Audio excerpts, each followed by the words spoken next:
গতকাল ভ্যাকসিন দিতে গিয়ে কিন্তু আদৌ একটুও কাঁদেনি, মানে জাস্ট যেটুকুনি সময় নিডেলটা ফুটিয়েছে ওইটুকুনি টাইমটা একটুখানি কেঁদেছে, বাট তারপরে কিন্তু ওরা একটুও কাঁদেনি। প্লাস বাড়িতে এসে অনেক হাত পা ছুঁড়ে খেলেছে, আর ওর জ্বর আসেনি। তো তোমাদের মধ্যে থেকে একজনের সাথে গতকাল আমার ভিভাসিটিতে দেখা হয়, যে তার 6 মাসের মেয়েকে ভ্যাকসিন দিতে নিয়ে এসেছিল। তো দেখলাম আমি যে সে ভ্যাকসিন দিয়ে বেরোনোর পরে বাচ্চাটা একটুও কাঁদছে না।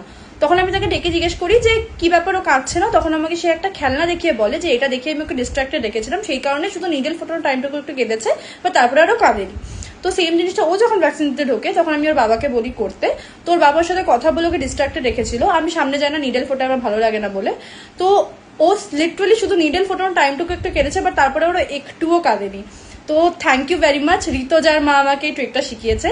তো সে আমাকে রেকগনাইজ করেছিল অনেকক্ষণ, বাট সে একটু হেজিটেট করেছিল আমার সাথে কথা বলতে। তো আমি যখন তাকে ডাকি তখন সে আমাকে বলে সে আমার ভিডিও দেখে, তার আমার ভিডিও খুব ভালো লাগে।